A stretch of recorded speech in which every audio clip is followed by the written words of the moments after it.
নমস্কার, আমি শুভাঙ্কি। সবাইকে স্বাগত জানিয়ে শুরু করছি আজকের অনুষ্ঠান এবং আজকের অনুষ্ঠান সমস্যার সমাধান। এবং আজকে আমাদের সঙ্গে যিনি স্টুডিওতে আছে জয়দীপ শাস্ত্রীজি, অনেক অনেক স্বাগত জানাচ্ছি আপনাকে। এবং আজকে যে বিষয়টা, কোটি টাকার ঘরে কেন ছেলে মাদক আসক্ত, এই নিয়ে আজকে আমরা কথা বলবো। কিন্তু তার আগে অনেক অনেক স্বাগত আপনাকে। নমস্কার, জয় শ্রী ঠাকুর রামকৃষ্ণ, জয় শ্রী ঠাকুর রামকৃষ্ণ, জয় শ্রী ঠাকুর রাম। সমস্যার সমাধান অনুষ্ঠানে আপনাদের সবাইকে স্বাগত জানাই। সত্যি সত্যি কথা বলতে, অনেক কোটিপতি, অনেক টাকার মালিক, কিন্তু সন্তানের সুখ নেই। সন্তান মাদকাসক্ত, সুখ নেই। সেই সন্তানের জন্য বাবার নাক কান কাটা, বাবা মুখ দেখাতে পারছে না, সমাজে চলতে পারছে না, ধ্বংস করছে অর্থ। কেন, কিসের জন্য, কি জন্য, কিভাবে এগুলো দিয়ে নিস্তার পাওয়া যায় এবং এটা কি, এই নিয়ে কিন্তু আজকে আমাদের কোশ্চেন অ্যান্সারের পর্ব। তাই যারা টিভির পর্দায় আছো বা সোশ্যাল মিডিয়াতে দেখছো বা কোনো জায়গায় দেখছো, এটা না ইউটিউব চ্যানেলে দেখছো বা ফেসবুক পেজে দেখছো বা ইনস্টাতে দেখছো, তো একটাই কথা, যদি ভালো লাগে অবশ্যই শেয়ার কিন্তু করো। শাস্ত্রীজি, আজকাল একটা অদ্ভুত ঘটনা আমরা আমাদের চোখে পড়ছে এবং যেই পরিবারে টাকার অভাব নেই, পড়াশোনার সুযোগ আছে, বিদেশ ভ্রমণ হয়, সেই পরিবারের ছেলেমেয়েরাই দেখা যাচ্ছে নেশায় ডুবছে এবং গরিব ঘরের ছেলে মেয়ে মাথার ঘাম পায়ে ফেলছে, আর বড় লোকদের ছেলে রাতে ক্লাবে মদ খাচ্ছে। কেন? তন্ত্রশাস্ত্র এই প্রশ্নের উত্তর কি দেওয়া যেতে পারে এবং কিভাবে দেবেন আপনি এই প্রশ্নের উত্তর? সত্যি সত্যি দারুণ কোশ্চেন। আমি শুরু করব একটা সত্যি গল্প দিয়ে। বছর 12 আগের কথা বলি। দক্ষিণ কলকাতার এক অত্যন্ত নামকরা পরিবার। বাবা বড় আইনজীবী, মা সমাজের অনুষ্ঠানের প্রধান অতিথি। 3 তলা নয়, 5 তলা বাড়ি, 2টো গাড়ি, একমাত্র ছেলে বিদেশে পড়াশোনা করে ফিরছে। সেই ছেলের বয়স তখন 25। একদিন রাত 2টোয় পুলিশ ফোন করলো সেই বাবাকে। ছেলেকে পার্কে পাওয়া গেছে অচেতন অচেতন অবস্থায়, পাশে মাদকের সরঞ্জাম। সেই বাবা পরের দিন আমার কাছে এলেন। চোখে জল নেই, মুখে কোনো ভাব নেই, শুধু বললেন, শাস্ত্রীজি কোনো তন্ত্র আছে, ছেলেটাকে ঠিক করতে হবে, কি করলে ঠিক করা যায়? আমি তার দিকে তাকালাম, তারপর বললাম, ছেলেকে ঠিক করার আগে আপনাকে একটা প্রশ্নের উত্তর দিতে হবে। শেষ কবে ছেলের সাথে এক থালায় খেয়েছেন? তিনি থমকে গেলেন, অনেকক্ষণ চুপ করে থাকলেন, তারপর বললেন, মনে নেই। আমি বললাম, ছেলের সমস্যার উত্তর ওখানেই আছে। তন্ত্রশাস্ত্র বলে মানুষের শরীরে একটি মূল চাহিদা আছে, তার নাম সংযোগ। খাবার, পানীয়, বস্ত্র, এগুলি শরীরের চাহিদা, কিন্তু সংযোগ হলো আত্মার চাহিদা। মানে কেউ আমাকে দেখছে, কেউ আমাকে শুনছে, কেউ আমাকে চায়। উচ্চবিত্ত পরিবারে শরীরের চাহিদা পূরণ হয়, আত্মার চাহিদা পূরণ হয় না। এবং যে আত্মা শূন্য, সে সেই শূন্যতা ভরাট করার চেষ্টা করে। মাদক সেই শূন্যতার সাময়িক ভরা। এটা দুর্বলতা নয়, এটা কান্না, শুধু ভাষাটা ভুল। বিজ্ঞান বলে অ্যাটাচমেন্ট ডেফিসিট, তন্ত্র বলে প্রাণ শূন্যতা। দুটো এক কথা, শুধু ভাষাটা কিন্তু আলাদা, তাই তো নাকি? একদমই তাই। শাস্ত্রীজি, তন্ত্রশাস্ত্রে কি নেশাকে শুধু সামাজিক সমস্যা হিসাবে দেখে, নাকি এর পেছনে কোনো গভীর আধ্যাত্মিক কারণ আছে? মানে ধরুন, কোনো বংশের পাপ বা কোনো শক্তির প্রভাব, আপনার কি মনে হয়? দেখো, এই প্রশ্নটার উত্তর দিতে হলে না আমাকে একটু তন্ত্রশাস্ত্রের গভীরে যেতে হবে, একটু ভিতরে ঢুকতে হবে।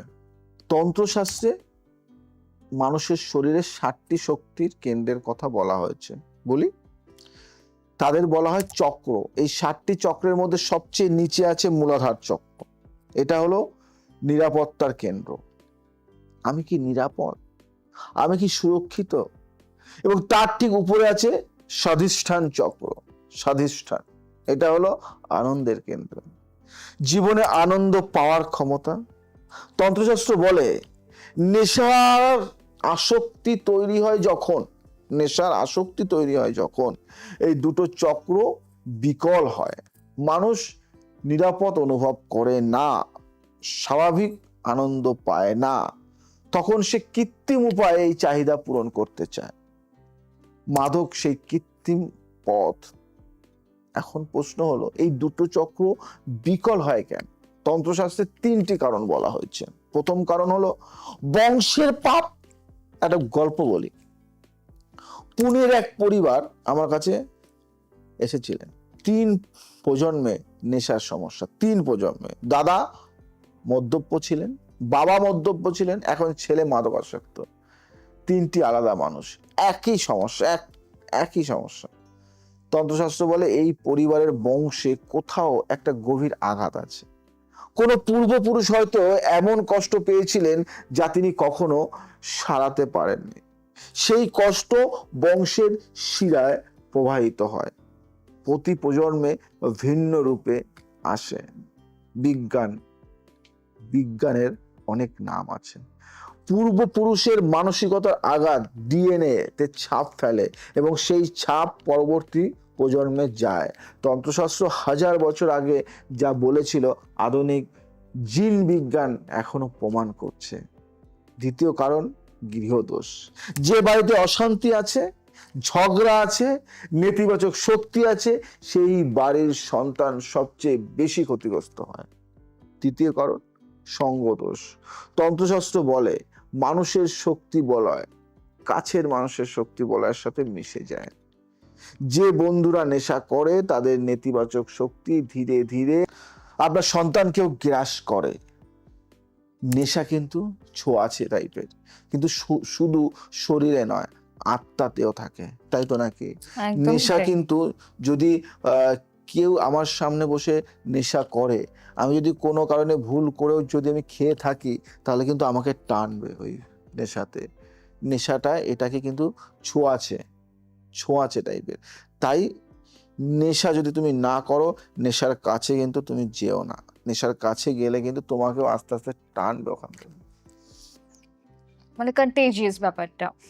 আচ্ছা শাস্ত্রীজি, আপনি নিজে কি এমন কোনো পরিবারের ঘটনা দেখেছেন যেখানে ধরো সন্তান নেশায় গিয়েছিল এবং ফিরে এসেছিল?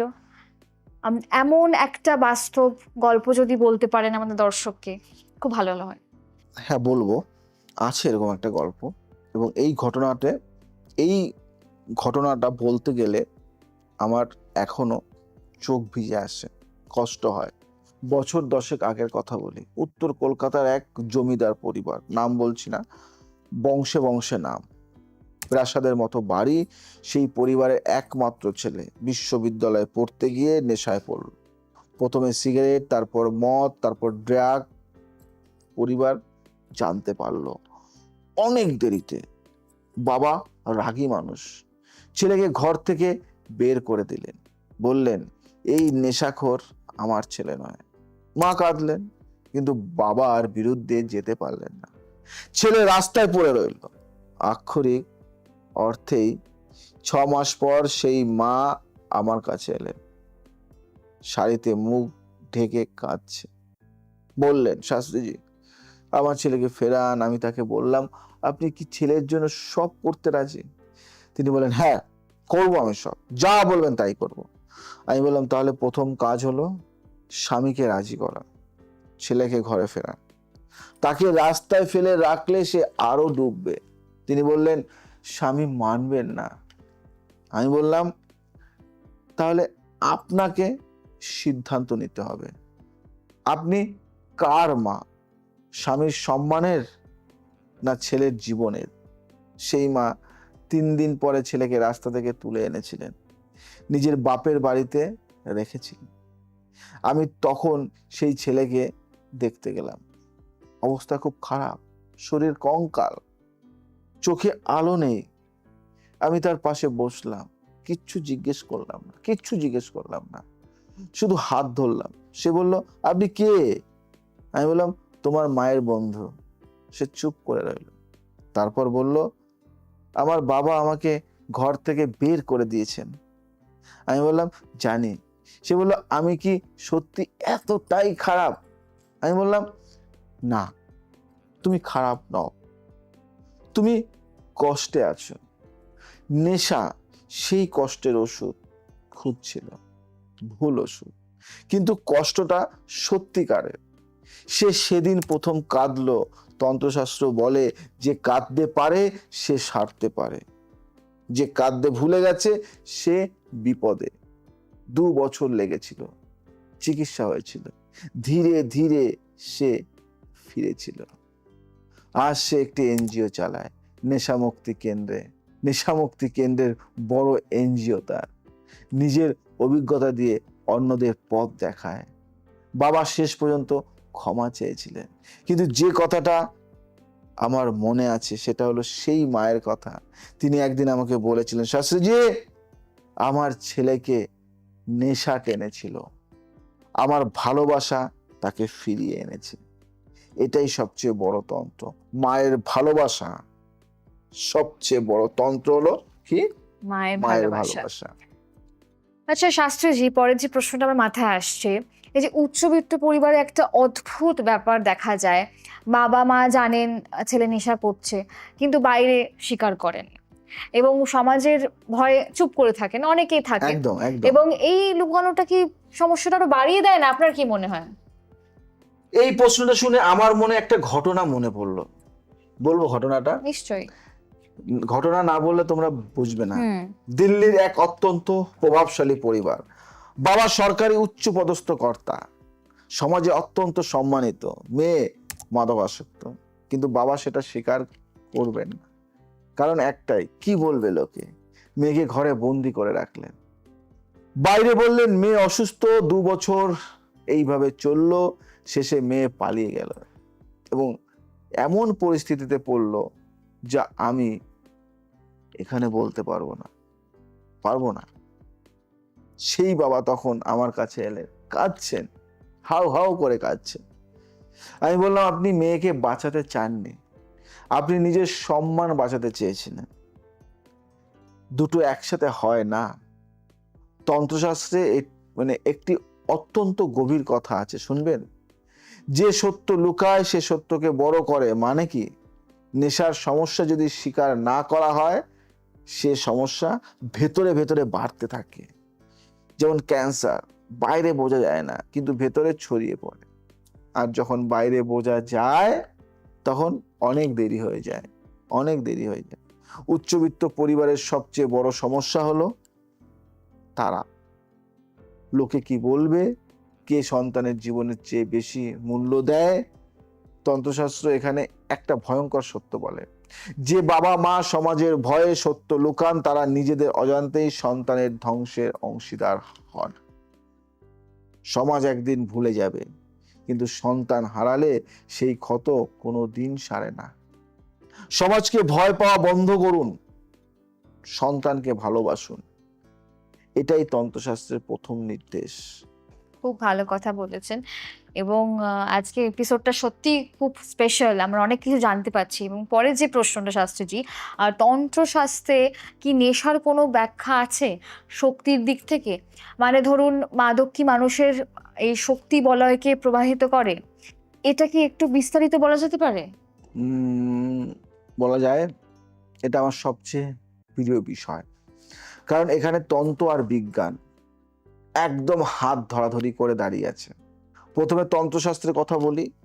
তন্ত্রশাস্ত্রে বলা হয়েছে প্রতিটি মানুষের শরীরের চারদিকে একটি শক্তি বলয় আছে, তার নাম প্রাণ আভা। কি? প্রাণাভা। প্রাণ আভা। এই বলয়ের রং থাকে, আকার থাকে এবং শক্তি থাকে। সুস্থ মানুষের প্রাণ আভা উজ্জ্বল, বিস্তৃত এবং শক্তিশালী। এখন মাদক কি করে? তন্ত্রশাস্ত্র বলে মাদক মানুষের প্রাণ আভাতে একটি ছিদ্র তৈরি করে। প্রথমবার ছোট ছিদ্র, দ্বিতীয়বার একটু বড়। ধীরে ধীরে সেই ছিদ্র দিয়ে মানুষের জীবন শক্তি বেরিয়ে যায় এবং সেই ছিদ্র দিয়ে বাইরের নেতিবাচক শক্তি ঢোকে। এই কারণে দীর্ঘদিনের মাদকাসক্ত মানুষের চোখে একটা অদ্ভুত শূন্যতা দেখা যায়, যেন ভেতর থেকে কেউ নেই। এটা কি শুধু তন্ত্রের কথা, না, বিজ্ঞান বলছে মাদক মস্তিষ্কে ডোপামিন সিস্টেম নষ্ট করে। ডোপামিন হলো সুখের রাসায়নিক। স্বাভাবিক আনন্দে যে ডোপামিন আসে, মাদক তার 10 গুণ ডোপামিন ছাড়ে। ফলে মস্তিষ্ক স্বাভাবিক আনন্দে সাড়া দেওয়া ভুলে যায়। ফুলের সৌন্দর্য দেখে আনন্দ হয় না, বৃষ্টির শব্দে শান্তি আসে না, মায়ের হাসি দেখে ভালো লাগে না। তন্ত্রশাস্ত্র বলে প্রাণ আঘাতে ছিদ্র, বিজ্ঞান বলে ডোপামিন সিস্টেম ক্ষতিগ্রস্ত। দুটো এক কথা, এবং এখানে একটা অত্যন্ত ভয়ঙ্কর কথা বলবো। তন্ত্রশাস্ত্র বলে যে প্রাণ আঘাতে ছিদ্র হয়েছে সেখানে বাইরে নেতিবাচক শক্তি সহজে ঢোকে। মানে মাদকাসক্ত মানুষ খুব সহজেই খারাপ সঙ্গে পড়ে, খুব সহজেই ভুল সিদ্ধান্ত নেয়, খুব সহজেই হিংসাত্মক হয়ে পড়ে। এটা তার দোষ নয়, তার রক্ষা কবচ ভেঙে গেছে, বুঝলে? এবং আরেকটা প্রশ্ন যেটা আমার কাছে এসেছে, এবং উচ্চবিত্ত পরিবারে মানে আরেকটা অদ্ভুত ঘটনাও দেখা যায়। বাবা মা বিদেশে পাঠান ছেলেকে ভালো পড়াশোনার জন্য, ফিরে আসে কিন্তু নেশাগ্রস্ত হয়ে পড়ে। এটা কেন হয়? এটা কি শুধু পরিবারের প্রভাব নাকি অন্য কিছু? আপনার কি মনে হয়? সত্যি কথা বলতে এই প্রশ্নটা শুনে আমি একটু মানে মানে হাসবো। তার কারণ এটা আমি বহুবার দেখেছি হুম। এবং প্রতিবার একই প্যাটার্ন। তার জন্য একটা গল্প বলি। মুম্বাইয়ের এক ব্যবসায়ী পরিবার ছেলেকে লন্ডনে পাঠালেন পড়তে। যাওয়ার আগে বাবা বললেন, পড়াশোনা করবি, ভালো ডিগ্রি নিয়ে ফিরবি, ব্যবসা সামলাবি। মা বললেন, সাবধানে থাকিস। মায়ের কথা একটু আলাদাই হয়, কিন্তু কেউ জিজ্ঞেস করলেন না, তোর কেমন লাগছে, একা থাকতে পারবি, মন খারাপ হলে কাকে বলবি? সেই ছেলে লন্ডনে গেল, প্রথম মাসে একা একা কাঁদলো, কাউকে বললো না, কারণ বলতে শেখেনি। দ্বিতীয় মাসে কিছু কিছু বন্ধু বা সাধারণ কিছু বন্ধু হলো, তারা পার্টিতে নিয়ে গেল, সেখানে প্রথমবার মাদক নিল, কারণ একটাই সেই মুহূর্তে একাকিত্ব কমেছিল, সংযোগ অনুভব হয়েছিল, যদিও সেটা কৃত্রিম। তন্ত্রশাস্ত্রে এটাকে বলা হয় শিকড় বিচ্ছেদের সংকট। মানে যখন মানুষকে তার শিকড় থেকে তুলে নিয়ে যাওয়া যায় বা যাওয়া হয়, পরিবার থেকে, সংস্কৃতি থেকে, ভাষা থেকে, তখন তার ভেতরে একটা শূন্যতা তৈরি হয়। এই শূন্যতা যদি ভালো সঙ্গ, ভালো লক্ষ্য দিয়ে না ভরানো হয়, মাদক সেই শূন্যতায় ঢুকে পড়ে। বিদেশে পাঠানোর আগে যে কাজটা করতে হবে, প্রথম ছেলেকে নিজের সংস্কৃতির শিকড় শেখান। সে মানে কোথা থেকে এসেছে, তার বংশের গৌরব কি। এই শিকড় শক্তিশালী হলে ঝরে গাছ পড়ে না। দ্বিতীয়, একাকিত্ব কি করতে হবে, মানে একাকিত্বে কি করতে হবে শেখান। কষ্ট হলে কিভাবে মোকাবেলা করতে হবে শেখান। তৃতীয়, প্রতি সপ্তাহে ফোন করুন, পড়াশোনা কেমন হচ্ছে নয়, তুই কেমন আছিস জিজ্ঞেস করুন। এই 3টি কাজ কোনো তাবিজের চেয়ে শক্তিশালী, তাই নয় কি? একদমই তাই। এবং শাস্ত্রীজি, একটা কঠিন প্রশ্ন যেটা আমার মাথায় আসছে, যে পরিবারের ছেলে বা মেয়ে মাদকাসক্ত হয়ে পড়ছে, সেই পরিবারের বাকি সদস্যরা কি করবেন? একটা ভীষণ টাফ সিচুয়েশন না? এবং ভালোবাসা দেবেন নাকি কঠোর হবেন? তন্ত্রশাস্ত্রে কি বলে? আপনার কি মনে হয় কি করা উচিত? এটা সবচেয়ে কঠিন প্রশ্ন এবং এই প্রশ্নের একটাই উত্তর নেই, কিন্তু তন্ত্রশাস্ত্র একটা অত্যন্ত স্পষ্ট কথা বলে। আমি একটা তোমাকে গল্প বলি। একটি নৌকায় কেউ যদি ছিদ্র করে, আপনি কি করবেন? দুটো পথ আছে। প্রথম পথ, তাকে নৌকা থেকে ফেলে দিন, নৌকা বাঁচবে কিন্তু সে ডুববে। দ্বিতীয় পথ, ছিদ্র বন্ধ করুন এবং তাকে নৌকো সারাতে শেখান। তন্ত্রশাস্ত্র বলে দ্বিতীয় পথ, কারণ কিন্তু এখানে একটা সূক্ষ্ম পার্থক্য আছে। কাছে থাকা আর সহ্য করা এক নয়। তন্ত্রশাস্ত্রে এটাকে বলা হয় করুণা এবং কঠোরতার সমন্বয়। মানেটা কি জানতে চান? করুণা মানে সন্তানকে ভালোবাসুন, তার কষ্ট বুঝুন, তাকে একা ছেড়ে দেবেন না। কঠোরতা মানে তার নেশার টাকা দেবেন না, তার ভুলকে ঢেকে দেবেন না, তার অপরাধের শাস্তি থেকে বাঁচাবেন না। একটা ছোট্ট একটা উদাহরণ দিই। যে মা ছেলেকে ভালোবেসে টাকা দেন, ছেলে সেই টাকায় নেশা করে, সেই ভালোবাসা আসলে বিষ। আর যে মা ছেলেকে বলেন আমি তোকে ভালোবাসি কিন্তু নেশার টাকা দেব না, চিকিৎসার টাকা দেব, পাশে থাকব, কিছু বা কিন্তু নেশার সাহায্য করব না, এই মা সত্যিকারের ভালোবাসা দিচ্ছেন। বিজ্ঞান এটাকে বলে ট্রু লাভ, তাই তো নাকি? তন্ত্রশাস্ত্র বলে সত্যিকারের স্নেহ। এবং তন্ত্রশাস্ত্র আরো একটা কথা বলে, পরিবারের সবাইকে নিজের যত্ন নিতে হবে, কারণ মাদকাসক্ত সদস্যের পরিবার নিজেরাও একটি রোগে আক্রান্ত। সেই রোগের নাম কি? কো ডিপেন্ডেন্সি। নৌকায় ছিদ্র হলে যে মেরামত করছে তার শরীর ভালো থাকা দরকার, নইলে দুজনেই ডুববে। এটা মাথায় রাখবেন। ভালো কথা বলেছেন। আচ্ছা শাস্ত্রীজি, তন্ত্রশাস্ত্রে কি নেশা মুক্তির কোনো পথ বলা আছে? কোনো সাধনা, কোনো উপায় যা সত্যি কাজ করে, সেটা যদি একটু শেয়ার করেন আমাদের সঙ্গে। হ্যাঁ গো, আছে। কারণ কোটি কোটি লোক, বলবো না, হাজার হাজার লোক আমার কাছে এসছে এই বিষয় নিয়ে। কিন্তু ফার্স্টে একটা কথা বলে নিই, তন্ত্রশাস্ত্রের কোনো পথ চিকিৎসার বিকল্প নয়। মাদকাসক্তি একটি রোগ, ডাক্তার, মনোবিদ, পুনর্বাসন কেন্দ্র এগুলি অপরিহার্য। তন্ত্রশাস্ত্রের পথগুলি চিকিৎসার সাথে চলে, চিকিৎসার বদলে নয়। এটা বললাম কারণ অনেকেই আমার কাছে আসেন, বলে তন্ত্র করুন, ডাক্তার লাগবে না। এটা ভুল। এখন তন্ত্রশাস্ত্রের পথগুলি বলছি, শোনো। প্রথম পথ সূর্যোদয়ের সাধনা। প্রতিদিন সূর্যোদয়ের সময় যে নেশাগ্রস্ত তাকে বাইরে নিয়ে যান, সূর্যের দিকে মুখ করে দাঁড় করান 10 মিনিট।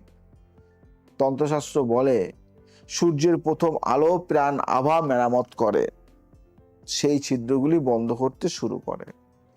বিজ্ঞান বলে সকালের সূর্যালোকে সেরোটোনিন তৈরি করে। সেরোটোনিন হলো মানসিক স্থিরতার রাসায়নিক মাদকে ডোপামিন বিকল হয়, কিন্তু সেরোটোনিন একটু সুরক্ষা দেয়। দ্বিতীয় পথ হলো জলের সাধনা। প্রতিদিন সকালে ঠান্ডা জলে স্নানের সময় মনে মনে বলুন, এই জল আমার শরীর থেকে সব বিষ ধুয়ে নিয়ে যাচ্ছে। তন্ত্রশাস্ত্র বলে জল প্রাণ আভা পরিষ্কার করে। বিজ্ঞান বলে ঠান্ডা জল কর্টিসল কমায়, মানসিক চাপ কমে। তৃতীয় পথ শ্বাসের সাধনা। প্রতিদিন সকালে সন্ধ্যায় 10 মিনিট ধীরে ধীরে শ্বাস নিন।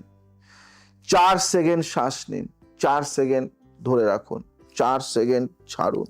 তন্ত্রশাস্ত্র বলে শ্বাস হলো প্রাণ, সঠিক শ্বাসে প্রাণ শক্তি ফেরে। বিজ্ঞান বলে এই শ্বাস পদ্ধতি ওভেগাস নার্ভ সক্রিয় হয়, মস্তিষ্কের শান্তির সংকেত পাঠায়, মাদকের আকর্ষণ কমে।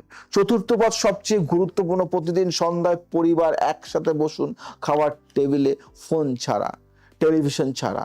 শুধু কথা বলুন, আজ কেমন কাটলো, কিভাবে কাটলো, কি ভালো লেগেছে, কি কষ্ট পেয়েছো।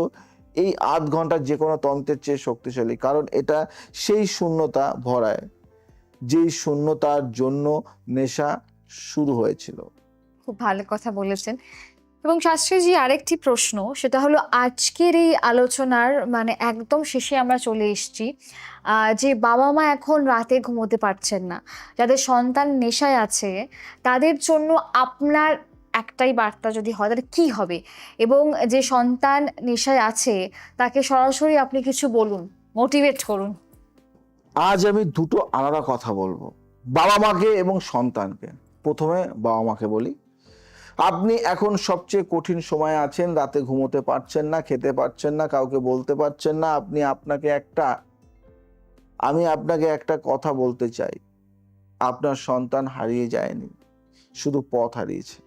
আমি দোষ দিচ্ছি না, আমি বলছি স্বীকার করুন, কারণ তন্ত্রশাস্ত্র বলে যে সমস্যার কারণ স্বীকার করা যায় না সেই সমস্যার সমাধান হয় না, তাই তো নাকি?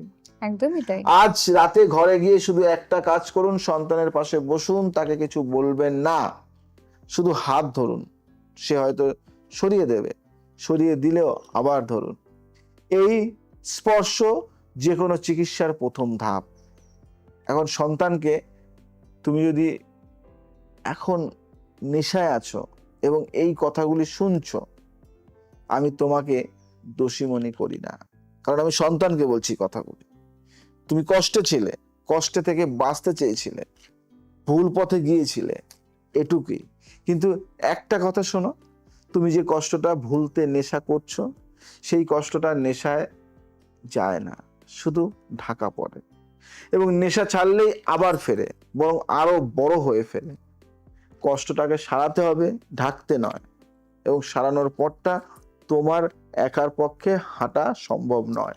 সাহায্য নাও, চিকিৎসকের কাছে যাও, বিশ্বস্ত কাউকে বলো, তন্ত্রশাস্ত্রে বলো। যে সাহায্য চাইতে পারে সে দুর্বল নয়, সে সাহসী, কারণ নিজের সমস্যা স্বীকার করা পৃথিবীর সবচেয়ে কঠিন সাহসিকতা। এবং শেষ কথা, তোমার বাবা মা হয়তো তোমাকে সময় দেননি, হয়তো বুঝতে পারেননি, হয়তো ভুল করেছেন, কিন্তু তারা তোমাকে ভালোবাসেন নিজেদের মতো করে। হয়তো সেটা সঠিকভাবে দেখাতে পারেননি, কিন্তু ভালোবাসা আছে, সেই ভালোবাসার দিকে ফিরে তাকাও, সেটাই তোমার পথ, তুমি ফিরতে পারবে। আমি বহুবার দেখেছি সবচেয়ে গভীর অন্ধকার থেকেও মানুষ আলোতে ফেরে, শুধু একটু হাত বাড়াতে হয়, এটাই জীবনের আলো, দীর্ঘ দিনের আলো। শুধু শুধু তোমাকে ভাবতে হবে যে আমি পারবো, আমি চেয়েছি, আমাকে ছাড়তে হবে। নেশা মানে শেষ নয়, জীবনের ভুল পথে খোঁজা আলো মানে মানে হাত বাড়াও, কেউ আছে পাশে।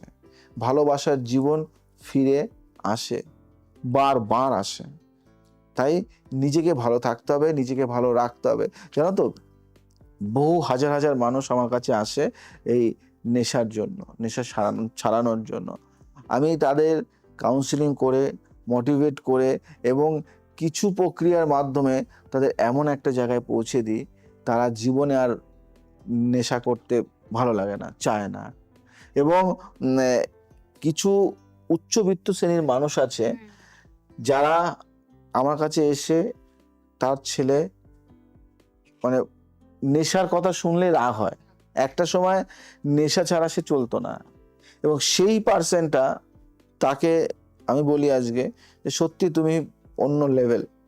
সেই পার্সনটা প্রতিদিন হয়তো কাউকে না কাউকে পাঠায় আমার কাছে, সে বলে আমার ছেলে সেরে গেছে, আমি এখন আমার জানা কাউকে আমি মানে এরকম সমস্যার মধ্যে ভুগতে দেব না। তাই চিকিৎসা করছো করো, তার পাশে পাশে এই বিদ্যাটাও তোমাদের দরকার। একদমই তাই, খুব ভালো কথা বলেছেন। যারা আমাদের দর্শক বন্ধু আজকের এপিসোডটা দেখলেন এবং অনেক অজানা তথ্য আমরা জানতে পারলাম, এবং অনেকে এরকম নেশা আসক্ত হয়ে পড়ছে এখনকার জেনারেশন বলুন। তো সেক্ষেত্রে যারা যারা এই বিষয়টা ফেস করছেন, শুধু অনুষ্ঠান দেখলে কিন্তু হবে না, সরাসরি আমাদের কন্ট্যাক্ট নাম্বার আছে, কনসালটেশন নাম্বার আছে, সেখানে যোগাযোগ করুন। হতেই পারে আপনার সন্তান হয়তো সেই আসক্তি ফেস করছে বা সেই অ্যাডিকশনটা ফেস করছে, এবং অনেকটা ক্ষতিকারক জায়গায় তিনি চলে গেছেন। তো সেটা থেকে একটু সরিয়ে নিয়ে আসতে হবে। তার জন্য কিন্তু একমাত্র জায়গা আমাদের শাস্ত্রীজি। সময় একদম শেষের দিকে যাওয়ার আগে কয়েকটি কথা। সময় নেই, সময়ের সাথে সাথে আমরা চলতে হয়। ভালো থাকবেন, ভালো রাখবেন, ভালোবাসবেন এবং নিয়মিত আমার এই অনুষ্ঠানটা দেখবেন। ভালো লাগলে শেয়ার করবেন, আর সমস্যা থাকলে তো আসতেই হবে। কনসালটেন্সি অফলাইনও আছে, অনলাইন আছে, শিখতে চাইলেও কিন্তু কন্ট্যাক্ট করতে পারেন। আজ আসি, আবার আসবো নতুন কিছু নিয়ে। ভালো থাকুন, সুস্থ থাকুন, সবাইকে ভালো রাখুন। জয় শ্রীরাম।